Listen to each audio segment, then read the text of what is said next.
This episode is brought to you by SmartVestor. Connect with an investing pro near you at RamseySolutions.com/SmartVestor. Ted is going to kick us off in San Francisco. What's going on, Ted?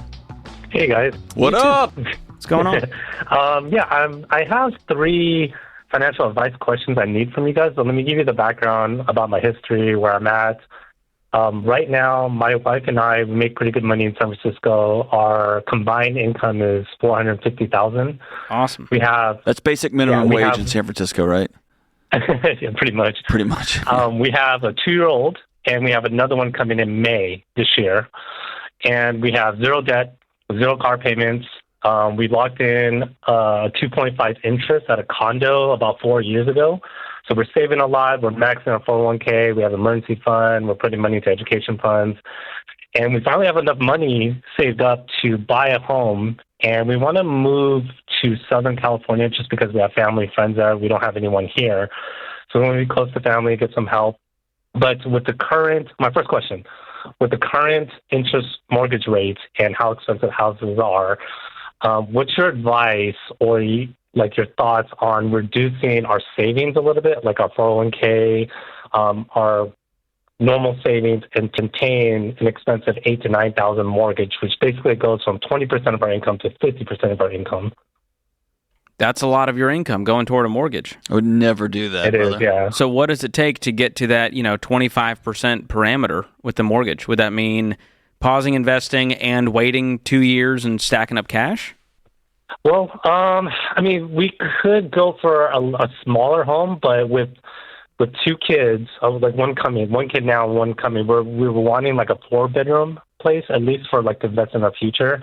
So everything in Southern California is really expensive. I mean, we could maybe go cheaper and then renovate down the line. But yeah, we were just kind of looking for something that's move-in ready because with the kid, we didn't want to renovate and we didn't want to do anything in terms of building our home. And you're in a condo now with how many bedrooms? It's a small 2-bedroom condo. Okay. Well, for the first 6 months, the baby's going to be in your room probably, right? Yeah. So we're probably going to. So we're talking like 2026. Maybe up to a year. Oh, sorry. What was that? We're talking like 2026 for a home purchase would be ideal? I think so. Either end of this year or sometime in early 2026. Okay. So if you paused investing, how much extra money could you stack up? If you guys just got real focused on a budget, cut the lifestyle down, how much could you save of that $450 take home? So right now, our all-in expenses is we need about $7,000 a month to survive, and so we're taking almost roughly about $22,000. That's after putting in 401ks and awesome stuff. So you have 15 to play with if you didn't pause investing. Yeah, exactly. And how much do you have saved currently for the house? $400,000. Awesome. So you would add another $180K over the next year if you didn't make any changes. Correct. And then you sell your condo? How much do you get for your condo? $750,000. Okay. And what do you owe? Roughly about $520,000. Okay. You got about 200 equity? Yeah, about like 200, almost 250,000 in equity. Okay. So let's call it 200 plus your 400 saved. That's 600. Let's say you save up another 200 over the next year. Now we're talking 800 grand as a down payment for the next house. Would that get you closer to that 25% mark? Oh, I see. Well, the thing is, so I guess here's another question. Since we locked in such a good rate, we were just Ted. No, don't be that guy. Don't get greedy on us, Ted. So now you want to hang on to the condo, use it as a rental, while adding stress to your life as a long-distance landlord. While also taking out a mortgage with 2 young kids that is 50%, right when Sam Altman keeps tweeting out that he's changing everything in Silicon Valley by the minute. Why would you do that to yourself? I see. Here's what I want you guys to consider. Probably something most families in America have never considered. I want you and your wife to imagine over the dinner table, what if we solved for peace?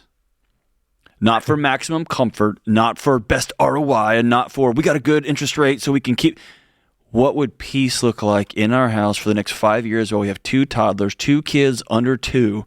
What would our life look like if we solved for peace? And by the way, that would mean you guys buying a $2 million house. Wah, wah, right? Like, it's not like, oh, man. You get what I'm saying? Like, if you'll solve for peace. That way, if she says after kid 1, I don't want to go back to work, or you have this conscious awakening, you're like, I want to be a stay-at-home dad, like whatever. Y'all can. You can do whatever you want. If you owe 50% of your, I promise you will regret that decision. I promise you. Yeah.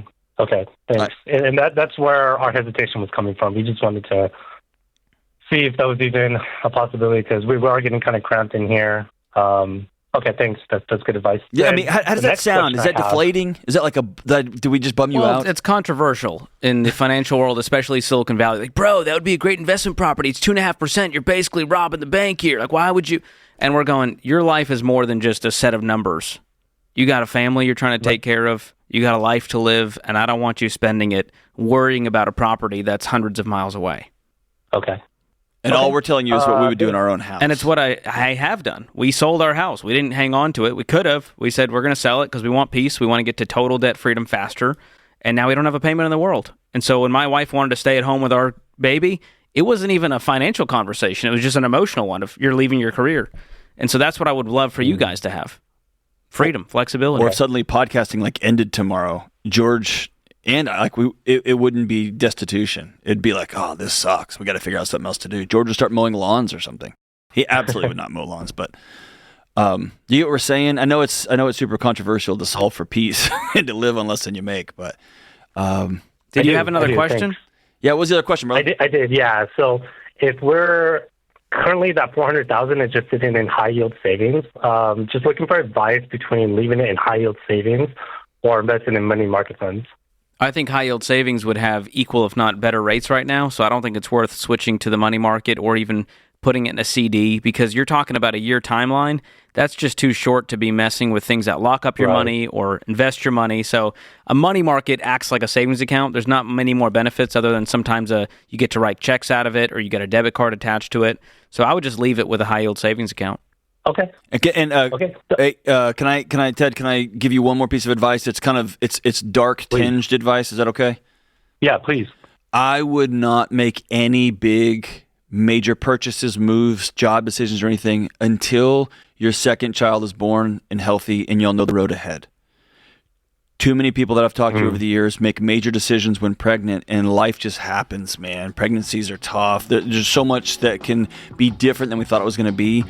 Let this thing play out, baby be born healthy, you and mom are rocking and rolling, and then start making new decisions and let that cash just pile itself up, brother. Thanks for the call, man. Thanks for tuning in to Ramsey Everyday Millionaires. Need help with your investments? Connect with a SmartVestor Pro at RamseySolutions.com/SmartVestor or click the link in the show notes. Ramsey Solutions is a paid non-client promoter of participating pros. Learn more at RamseySolutions.com/SmartVestor.